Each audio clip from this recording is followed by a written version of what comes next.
Right. My name is Rich Schmidt. I'm here with the wonderfully named Melaney Schmidt at Portland Wine Company. It's February 14th, 2020. Melaney of Landmass Wines. Thank you so much for joining us today, Melaney. Thanks for having me. First question, why wine? Why wine? Oh boy, that's a big first question. Big first question.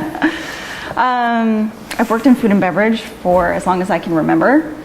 And there was this sort of progression where it was like starting to learn craft cocktails and craft beer. Wine was something that was kind of always missing from my personal portfolio. I was really intimidated by it, so I kind of avoided it and was like, no, I don't understand. Is that a grape or a place or a blend? Like, what is all of this? It's so much. And then I got handed a really good opportunity to run a restaurant in downtown LA, and part of that was, so I got handed this really cool opportunity in Los Angeles.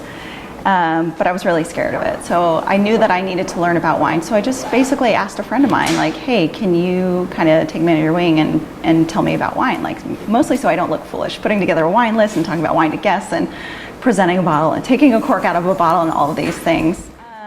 So then a couple of wine reps started coming by because they realized that you're the new person running a wine program and they want to make sure that their wines stay on the list. And so a lot of people started emailing me, and I thought, oh, there's going to be these really fancy people coming by and they're going to be wearing, ties and watches and like all of these things that don't really come natural to me.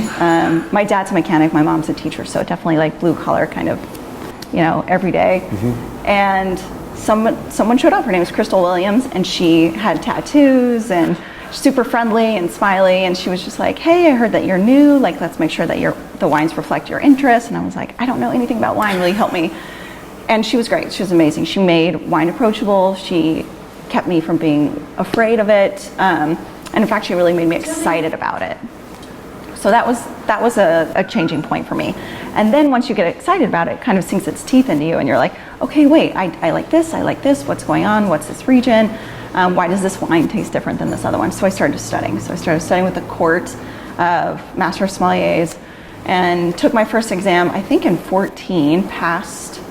But then I actually switched gears and I started studying with the North American Sommelier Association. Smaller class size, really hyper-focused on certain regions and places and grapes and stuff like that. So, and the class size was really small, so it was only like 12. So it also took away that sort of like fear factor mm-hmm. of being really intimidated by this. So yeah, and then it just kind of became something that I got more and more into. And at one point I was like, okay, I'm reading all these things about wine, like extended maceration and stuff like that. And you can read about it as much as you want, but you don't really get it until you do it. So I thought, I really should go work a harvest. And I asked my partner at the time, would you be interested in going to visit a couple wineries with me? So I actually went to a couple places in Paso, and I applied for a couple jobs out there, and originally was asked to work with Justin. And I went out there, and it was just really big. It was just like kind of intimidating, and I went from like running this tiny restaurant with a tiny wine list to this massive winery, and it didn't seem as personal as I was hoping for. And I was also at the time buying wine for that restaurant, and I was able to get some wine from Oregon from Illahee, their producer in Dallas, and it would kind of come and go because their supply is limited for California. And so I would get it, and then supply would stop, and then I'd get it again, and then supply would stop. And so I remember one day going to order something, and my distributor was like, hey, we're out of that, what can I send you instead? And I was like, just send whatever you want. I was just like so busy. You're like, I trust you. This was also somebody that I worked with at the North American Sommelier Association, so I was like, I just trust you, and I'm really busy, so just send me basically any white that you like. Mm-hmm. And he sent me Illahee's Pinot Gris. I was like, oh my gosh, this is so exciting. Here it is again, like 2 years later. It keeps coming back into my life. And I was actually kind of having an okay day at work. I was like a little bit frustrated, and I thought, well, I can either sink into this frustration or I can move into something positive and just say something nice and kind of like lift myself out of it. So I just wrote Illahee. I just went on their website, and I think it was like info@illaheevineyards.com, and I said, I just want to let you know from time to time I'm able to get your wine, and it's really exciting, and I love what you guys are doing, so thanks for making great wine. And she wrote me back right away, and she was like, that's so awesome, do you want to come by sometime and say hello? And I was like, conveniently was going to Portland in 2 weeks. And so I asked my partner, hey, do you want to go see this other winery in Oregon? She's like, okay, why not? So Bethany is on the team there. Her and her husband Brad and his father Lowell own Illahee Vineyards. And I was like, okay, let's go out there. And I was like, where should I stay? And she's like, so it's like in the middle of nowhere. There's no accommodations. She was like, but you're welcome to sleep at the winery. I was like, okay, cool. And also, it's like in October, it's cold. LA is not as cold as Oregon. So we went to a friend's house in Portland when we first flew in, and we told her we're going to stay at this winery, but they don't have any accommodations. So she gave us her tent and her blow-up mattress and all these things. So we get to Illahee. It's beautiful. It's not pretentious. It's warm. It's welcoming. It's just everything that you want it to be. There's dogs running around, and Eric Berg is there, of course. And it was just amazing. So we just stayed the night there, woke up in the morning, unzipped the tent. It's like you're on this huge vineyard. It's glorious. There's fog everywhere. Logan, their dog, comes rushing into the tent. He's like, good morning. And we just hop on the sorting line. They're like, okay, let's get to work. Like, it's harvest, you're here, let's see if you like it. So I just start, we get on the sorting line. You just hope, you don't get stung by a yellow jacket, but you're just sorting grapes and you're watching everybody and music is playing and everyone's happy and alive. And I was like, this is what was missing in California for me at other wineries. There was this like vibrancy that was missing that Illahee just had through and through. Mm-hmm. So we left. We had an amazing time. We left, went home, and then I just looked at Malia, my partner, and I was like, would you want to do that next year? Like, for real?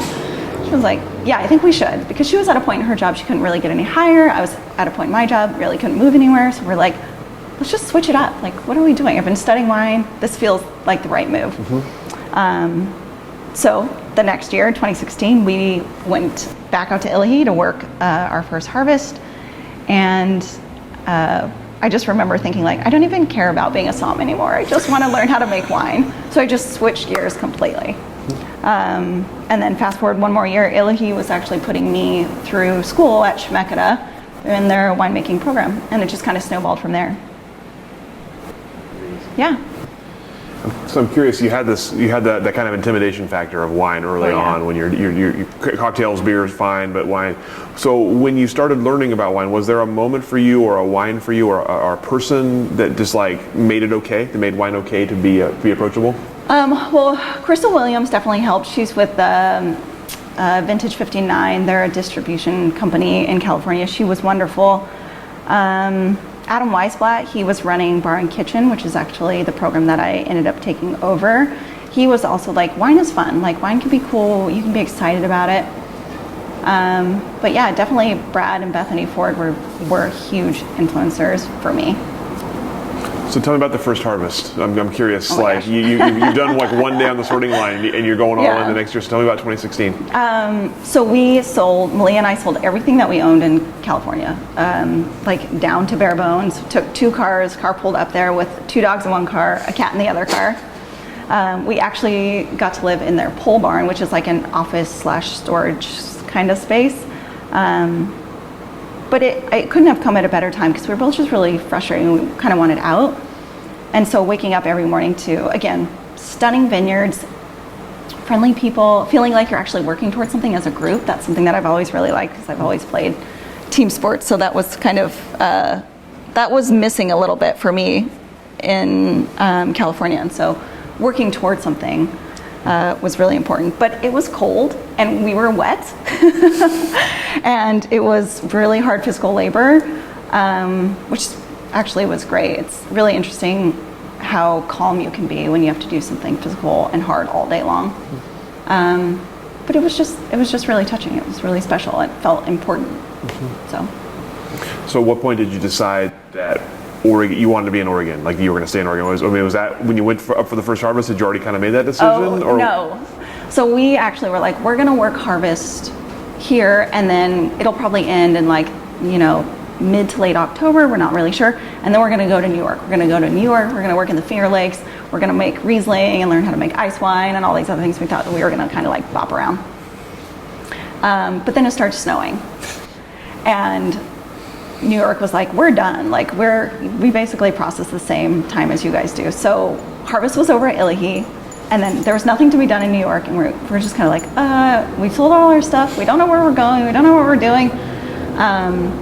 And he actually put us in touch with somebody who has a distribution company here in Portland, and Malia was able to get a job basically right away. Like, he was like, she's fantastic. She's great on a forklift. She knows how to move everything around. Malia is definitely like way more calculated than I am when it comes to that type of stuff. Like, if I go to hang a picture on the wall and it's like a little bit crooked, I'm like, it's fine. And Malia's like with a level, like making sure it's totally fine.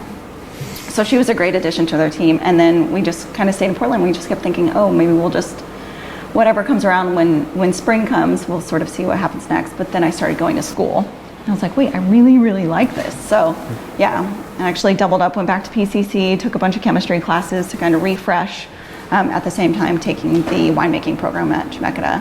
And then it was just like, no, I think this is the right place for us. So now we're here. So I'm curious about that educational process. Obviously, we talked to a lot of people who've been through Chemeketa. Yeah. For you, what was it that kind of grabbed you about actual winemaking, learning about winemaking? What made you think that was something that you wanted to devote your time to? There's something about that intersection between science and art that just drew me in.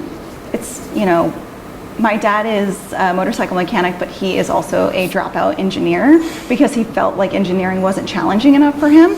So he's a North American master technician for BMW, and for him that was like his challenging role. So something about winemaking, it feels like I'm still close to home because it feels really technical and really scientific, but really like beautiful and passionate at the same time. Yeah. So as you're taking classes, then what's the next step for you after you're taking courses at Chemeketa, you're still working at Illihi, what happens next?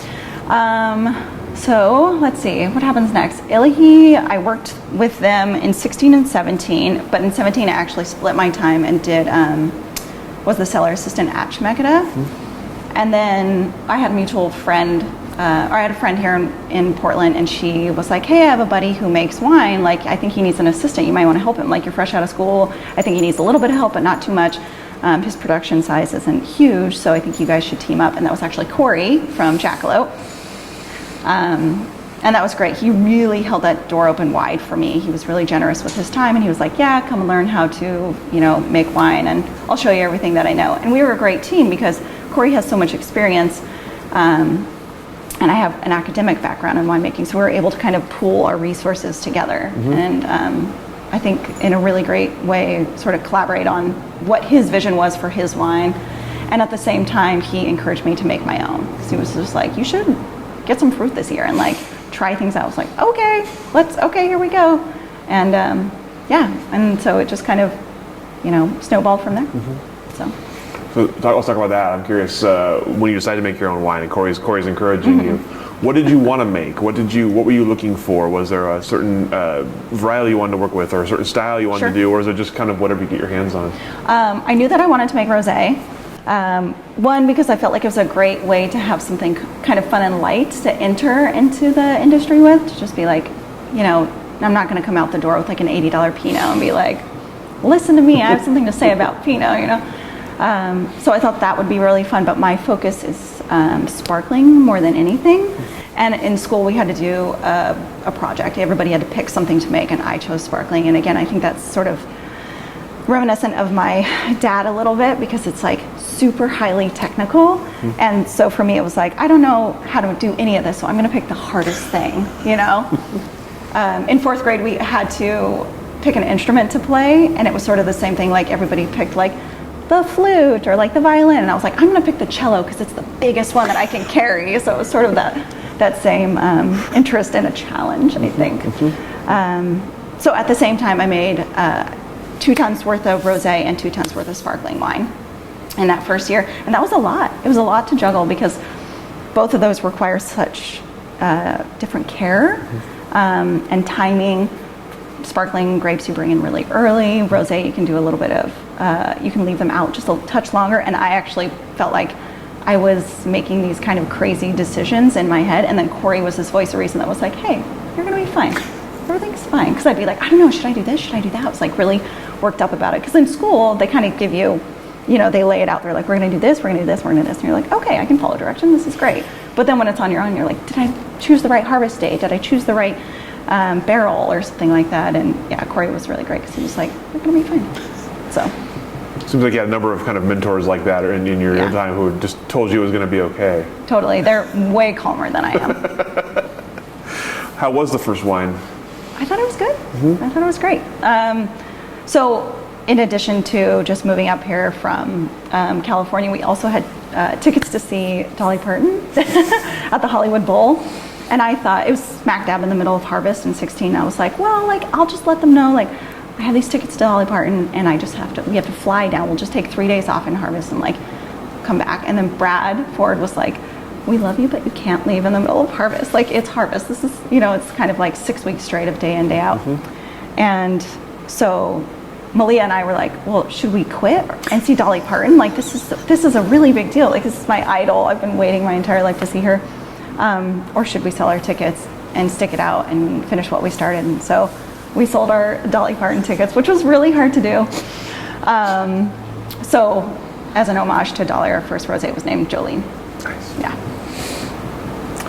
I want to talk about that too. I'm curious, as you decided to make and sell wine, tell me about the process of coming up with a name and a label and going through all the hurdles you have to go through to make and sell your own wine. Yeah. So the name Landmass is my way to talk about sourcing grapes from different growers. I think it's really exciting, especially being in the Pacific Northwest, being able to reach to a ton of different areas. Like, we source from Rogue Valley, from Applegate, Columbia Valley, here in the Willamette Valley, and Landmass is just a way to talk about those certain places. And like, this is what Landmass, Yakima tastes like. This is what Landmass Willamette Valley tastes like. So it's just sort of a great way to talk about place, especially when you're not a grower. Yeah. How long did it take you to come up with the name? Oh my gosh, forever. I'm definitely that type of person that wakes up in the middle of the night and just kind of thinks nonstop. I'm just like buzzing all the time. And I just have a huge whiteboard and I just write anything that I think sounds good, or like a name that, I want to investigate to see if anybody else has it already. So I originally thought my label would be called Sojourn, because I was like, this is great, it's like a journey. And but then there's Sojourner Vineyard here, so I was like, oh crap, okay, I have to pick something else. And you just kind of, I do a lot of listening to music and the radio and stuff like that, and I think there was an NPR article, and I actually don't remember what they were talking about, but they said something Landmass, and I was like, oh, that's really cool, and I wrote that down on the whiteboard. And then there were a couple other things in the running, and that was the one that stuck. We just kept kind of looking at it and saying it out loud, like, do we like that, and I think it stuck really well. So yeah. What about the label design? Ooh, label design, oh my gosh. Bless my graphic designer. He's a really good friend of mine, and he has been very patient, because I've been that person that's like, let's move it to the left, to the right, maybe a little higher, maybe a little lower, like all of these different like finicky things that I'm interested in. My original degree is in art, so he was very kind to put up with my neurotic behavior. But the label itself, the actual artwork, is designed by a really young, talented artist in Moscow. I found some of his work online and just reached out to him and said, would you be interested in designing something in a similar fashion for a wine label? And sort of like, a little broken translation back and forth, and he was like, yeah, let's do it. And then Jaron is the person who did all of the like font development and layout and stuff like that, and all the bottles will have like their own little like terrestrial designation on the back, things that separate them, but also is that common thread. So all the labels will have some sort of like earthen texture. And you mentioned you have some new things kind of coming out soon, and you're kind of debating. So tell me about the new stuff you're working on, and also about like your internal debate over labeling and such. Yeah, some new stuff coming to market: sparkling Gewürz, sparkling Tempranillo Rosé, a new sparkling blend, single vineyard designate sparkling as well, Grenache. Let's see, what else is there? Oh, I did a red Pinot this year, which is really exciting.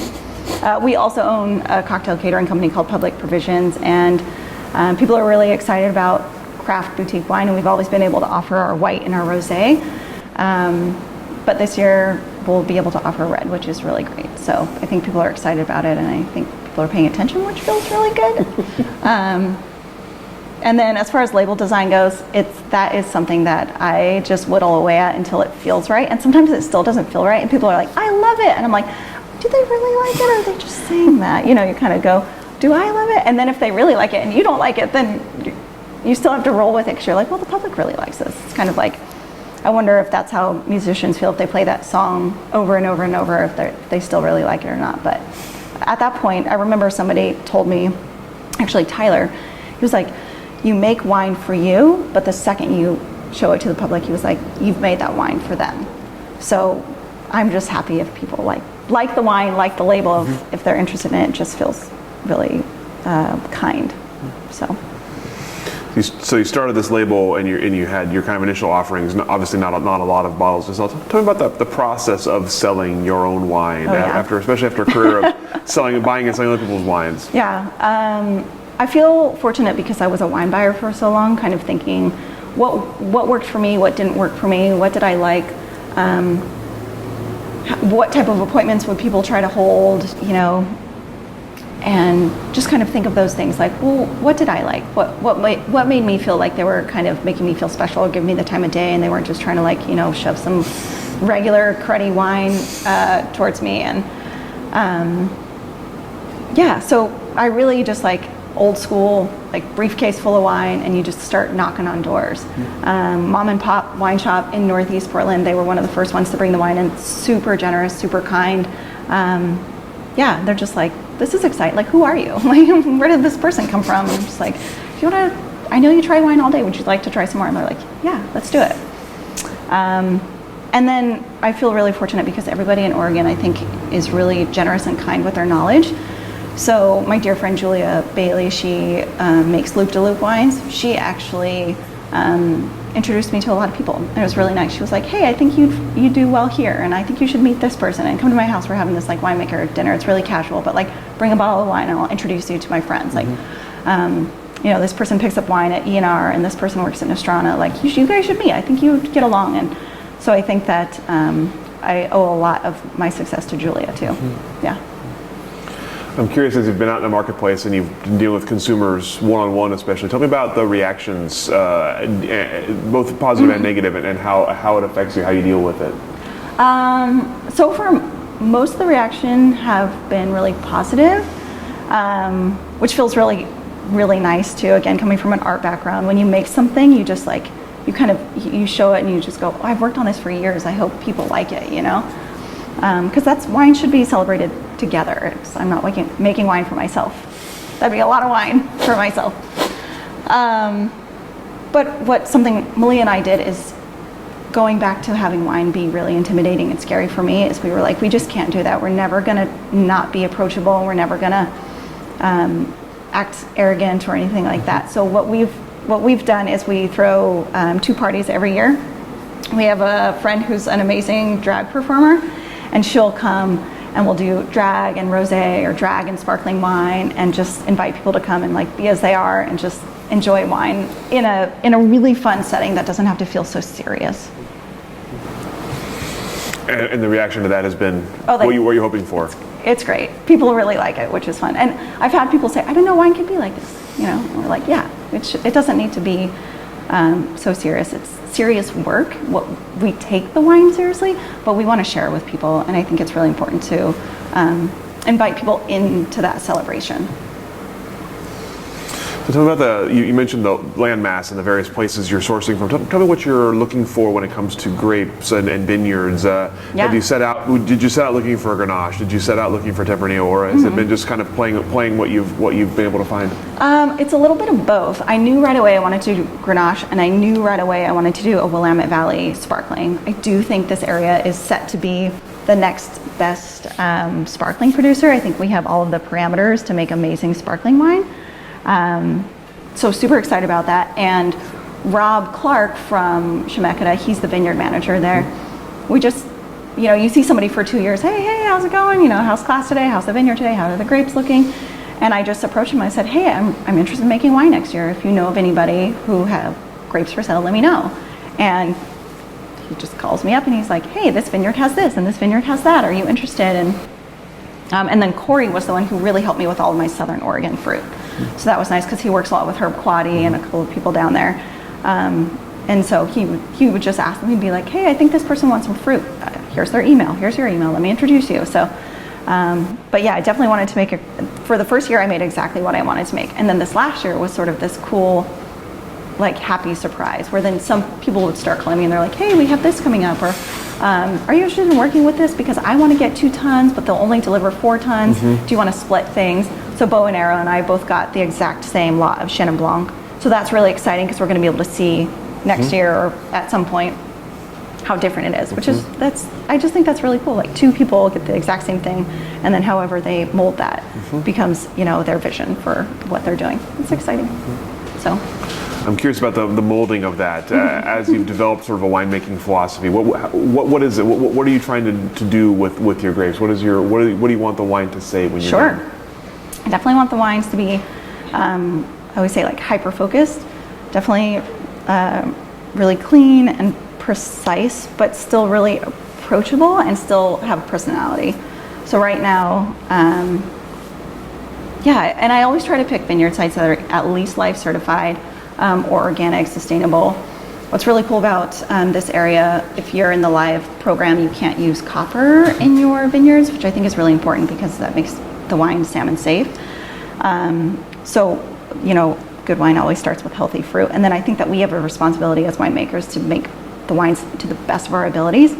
So there's this sort of really interesting new, like, I did nothing movement, and I actually feel like I'm in the opposite way where it's like, oh, I want to like nurture these grapes to be the best thing that they can. So really just being hyper diligent about like hygiene and cleanliness and making sure that the ferment is going really healthy, and just checking in and just trying to do everything that you can to be like, I want to make sure that this fruit that somebody worked for years to grow gets the best opportunity to be a wine that's really in focus and says what I want it to say.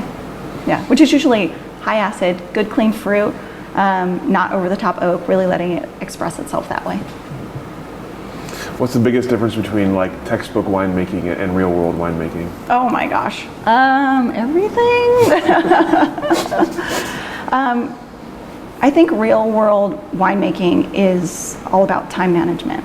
So, you know, you can read a book that says, you know, at this stage you have to make sure that the wine stays between 56 and 58 degrees. And you're like, well, when you're especially working in a shared space, if that rolling door has to come up, or if somebody needs a hose at the same time as you just have to be really diligent about good communication and being like, you know, okay, that might have to wait till tomorrow. You're going to do the best that you can and try to make sure that your wine is the right expression for you, but you just have to be flexible. I think that's really important. It's like just learning to go, you know, I'm going to have to do this later, or oh, this is going to require maybe a specialized tool or something like that. And it's like, all right, well, Corey, what have you used in the past? He's like, oh, you can actually make one of those out of these like 3 things. And then instead of like a $500 tool that maybe we had in school, we can make something from a hardware store for $50 that you're like, oh, this is great. Like just learning to be adaptable and not just be like, well, that's not just how we did it in school, or that's not what the book says. It's like, no, this is the real world. Like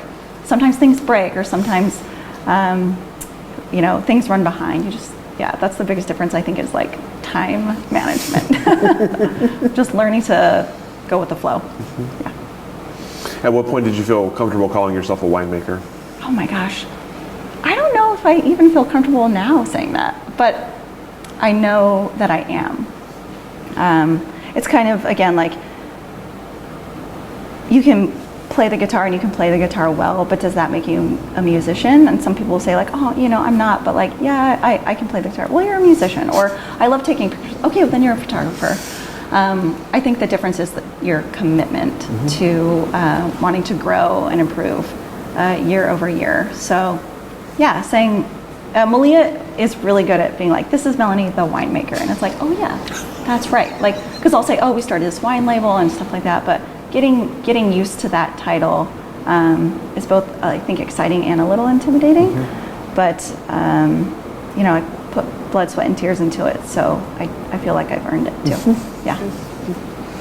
You talked a little bit earlier about public provisions. So tell us a little bit about how that came about and what your role was there. Yeah.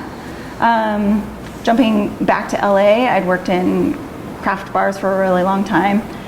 And I moved over to this one hotel chain that I love. I adore them. They brought me in. They're like, we really want to like ramp up craft cocktails here. And I was like, great. So I left the bar that I learned how to make a wine list for. But they were really slow to change. I think that they knew that the cocktail scene in LA was maybe changing and getting a little bit higher end, and people were expecting nice cocktails versus sort of like the neon nightclubby type drinks. And so they brought me over, but then they were really slow to change, and I think they were really scared. And so I was feeling a little stunted. And so Malia was like, well, why don't we just invite some friends over and we'll just make some good cocktails, like anytime you want to like try something new. And that started snowballing. So then friends would have like, you know, barbecues, and they'd be like, oh, come and do cocktails, we'll buy all the booze, like whatever you need. And then their friends would be like, oh, we're throwing a baby shower, like, will you come do cocktails for us? And then people started paying me to do it. And then eventually I started really rolling into weddings. Like, this person's having, you know, a 50-person wedding, do you want to come and do some really nice cocktails for them? So then, you know, Malia's always the voice of reason. She's just like, you should just do this. Like, why aren't you making this a thing? I'm like, oh yeah, I guess I could. And kept my job the entire time I was doing that too, but it felt really good. It was like, okay, this is what was missing. It was like, you know, going out and foraging things and working with local distilleries and experimenting with craft syrups and stuff like that. And then we moved to Oregon to make wine, and I was like, I'm not doing public provisions anymore, I'm only doing wine. And then like a year later, I was like, oh, I kind of miss cocktails. And she was like, well, why don't you do that again? Like, why do you keep stopping yourself? And so I was like, well, okay, we'll give it a try. I'll reach out to a couple like bridal companies and just see, you know, coordinators if they want to meet and if they think anything's missing in the city. And I was like, I don't know, Portland, like, I don't know if they're interested in it. And Portland has been wildly successful for us. Like, I was really shocked at how much people embraced us and what we were doing. So we're busy year round with public provisions, which feels really special. And it's a lot of weddings, but we do a lot of private parties and offices and corporate events and stuff like that. So cocktail classes, that's a huge thing, which is really exciting because then I can really geek out. And it's nice to pass that knowledge off to other people, because I think cocktails for some people are intimidating and they don't need to be. So what would you say is the goal of the company? Ooh, the goal of the company, of public provisions? The goal of public provisions, I think, is to, we want to be the #1 cocktail company in Portland that people can turn to for really high-end cocktails. But what I'd really like to do is to have a large team of people that I know can make cocktails to a way that are in line with how I've always made them, and send them out and let them sort of take it over and have it be their baby, and have me sort of, you know, overlooking it all, but having a little bit more freedom to expand Landmass, and then maybe making that a part of our repertoire as well. So yeah, growth, but steady growth, and being able to preserve all of the quality of things that we do, because for me there's no point if it's just kind of average or redundant, then we're not the right fit, I think. So what are you looking for with a client perspective? Who are you looking for when it comes to that, if you don't want to be redundant? So, yeah. And what do you think they're looking for in you? How do you craft something sort of signature and unique? I think the people that we look forward to working with the most are excited about cocktails, even if their favorite cocktail is something that's just like a classic or something like a Moscow Mule. Everybody loves those, but they're excited about it and they want them to be quality. That's what we're looking for. If somebody is just kind of like, we just want like somebody to like sling some drinks and keep Uncle Joe drunk so he leaves everyone alone at the wedding, we might not be the right fit, just because I think we might be more passionate than I think that they need. So yeah, and I think when people look for us, they just want to know that someone's going to take care of them, and they're going to give them something that feels special for their day. And how do you go about creating that, something special for their day? It always starts off with an email or a phone call, and they say, hey, we're having this party, we were expecting this many guests, we're looking for this. And so we always write them back and we say, what's your vision for the day? Like, are you looking for somebody to do like nice wine service at the table and pick wines for you? What do you like? So that's the number one thing is we always say, well, we want to be highly personalized to them. Like, what are you interested in? And they're like, oh, well, I really like this, and she or he really likes that. And we go, okay, great. And then we kind of toss around a couple ideas, and we always ask them to meet. So we always do a tasting with our clients too, because we feel like it's important. Because I can tell you over the phone, oh yeah, we make great drinks. And then you just have to trust us. And so for us, it's like, we want you to know us, we want to know you. And in real time, we can say, oh, I think this is a little sweet for me, or like, oh, I'd like this to have a little bit more of a bitter component, or I really like this, but everyone in my family's allergic to pineapple, or something like that, you know? So just getting to know people, I think, is really important. It builds that relationship. So I'm curious if you can kind of, you have a lot of experience now serving people wine, serving people cocktails.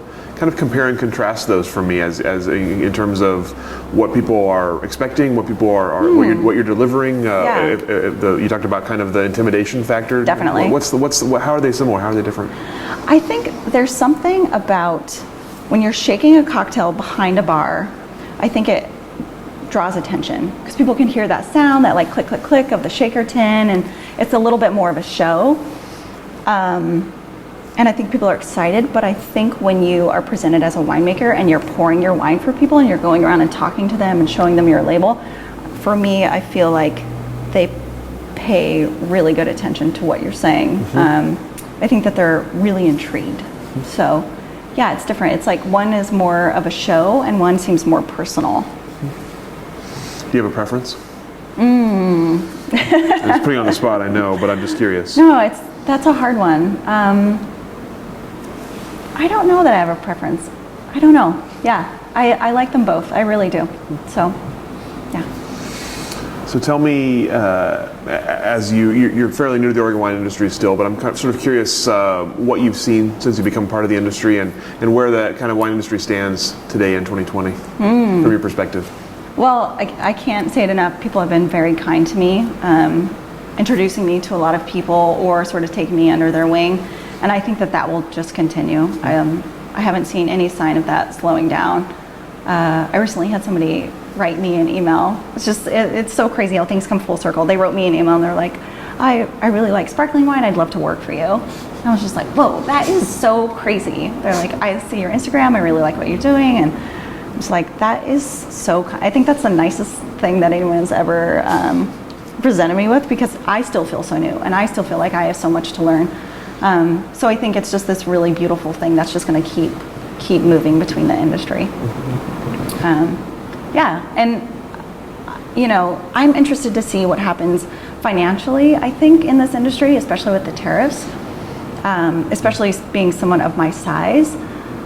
I've gotten quotes for, you know, a 21% tariff on a lot of the bottles and stuff that we use. So it'll be interesting to see if our domestic industry can keep up with maybe the overseas industry and how things are going to change that way. And then if and as temperatures change, maybe how different our wines could be here too. And if we, if things will maintain or if we'll all have to adapt. I think it's kind of exciting, and everybody's talking about it, which is great, because people will say like, hey, I've experienced this, or have you heard about, this thing that's going on, this petition or something like that. So I just think this industry is buzzing right now, and people are paying attention, and people want to solve problems, and I think that's really exciting. As you look ahead for the industry at large, are there things that are kind of looming that concern you as you're looking to build your brand and stay in the industry for a while? Are there industry-wide concerns that are affecting you? Last year I had a hard time sourcing Grenache, and so for me, I'd really like to lock in some relationships with growers. It's exciting picking out things from all over, but at the same time, it's like, well, I already know this next year. I have to find another Grenache grower, because they sold off a little bit, but they were like, we probably won't be able to do that next year. And I wonder if everybody's experiencing that too, and if that's the case, if there is going to be, I wonder if more vineyards are going to start popping up, because people are going to be like supply and demand, especially as this area gets more and more recognized. So yeah, that's something that I think about, like kind of what direction are we all going in? And what about for yourself personally? You mentioned growing Landmass, growing public provisions, both. Tell me what you see as you look ahead for your brands in the next decade or so. Yeah, Malia and I laugh a lot because I always say I want to be the queen of pop, but pop sparkling. For me, my goal is to be one of the top producers of sparkling wine here in the Valley, and growing that.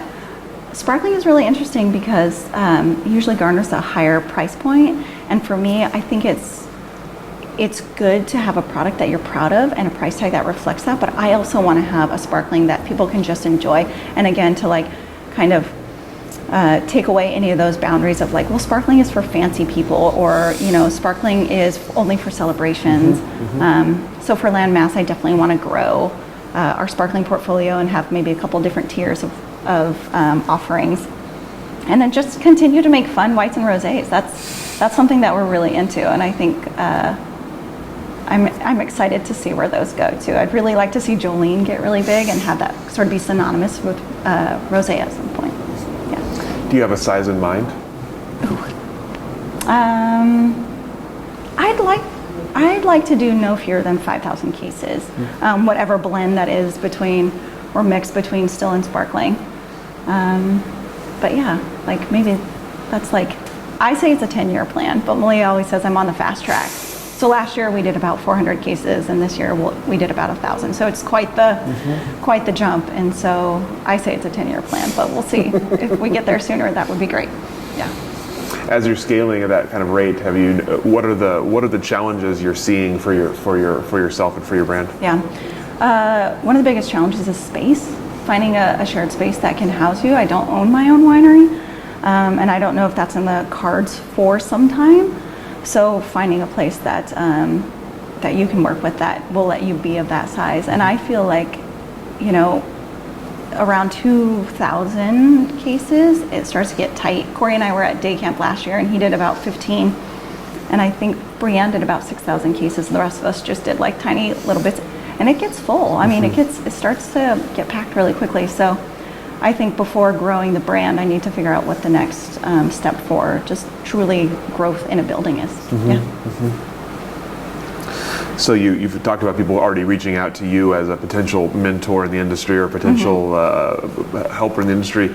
If someone comes to you and seeks advice on joining the industry, what would your words of wisdom be for joining the Oregon wine industry? Oh man, that's a great question. Definitely words of wisdom. Find somebody that you admire and ask them as many questions as they're willing to answer. And ask them the hard questions. Say, how much did this cost? Because that was something for me that I budgeted, right? I was like, I have a budget. And I went way over in the first year. And I was, you don't plan for all that because you don't know. When I went in, I was like, I don't know what a barrel costs, but I know I need some barrels, so I've got to get some barrels. It's like, I need a tank. Okay, I'll go get a tank. And then you kind of watch all these numbers moving around and you go, wow, this is really intense. And I think people need to ask themselves, sometimes people are winemakers and sometimes people can sell wine. Can you be both at the beginning? And I also think it's okay to not know the answer to that question, but kind of seeing ahead and being like, what were the challenges that other people faced? How can I overcome them? Do I want to overcome them? Do I want to work for somebody else? And I think part of me, I still want to work for somebody else because I feel like I've got a lot to learn. So maybe doing some Southern Hemisphere internships and stuff like that, and just seeing like what else is out there. But yeah, for anybody new getting into it, it's just like, are you ready? Because it's a lot. Like you got to be committed, I think, all the way. Yeah.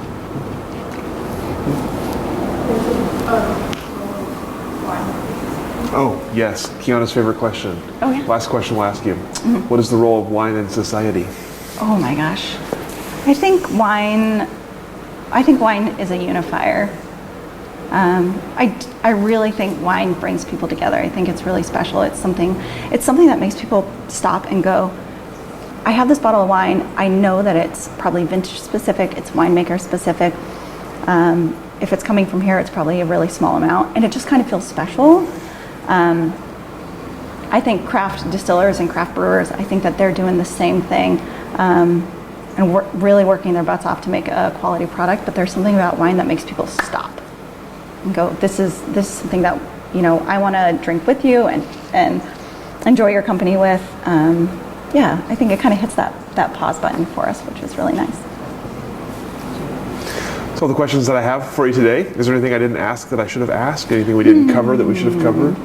Open microphone here Well, at the end. I will say, Malia and I, we've talked about owning our own winery, vineyard / whatever, but I have to give tons of thanks to her because she basically was like, I'm just gonna like drop everything and we're gonna go to Oregon, and like she initially was like, I don't really care about wine, but like, okay, I'm kind of down for whatever.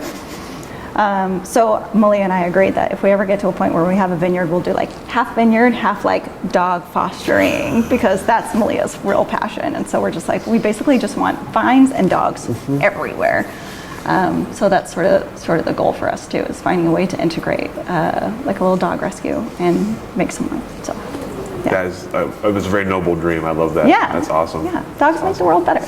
So yeah. Especially when they're around vines. I mean, that's a great combination. It's the best. Yeah, we brought our 2 dogs up with us, and it just felt really good. Just being able to like walk through nature and have this like really loving creature just be with you. It just felt good. It felt like whole heart. Yeah. Yeah. Well, thank you so much. Really appreciate you sitting down with us today, telling us your story. Oh, thanks for and having me. sharing it. And we'll let you off the hook. Sounds great.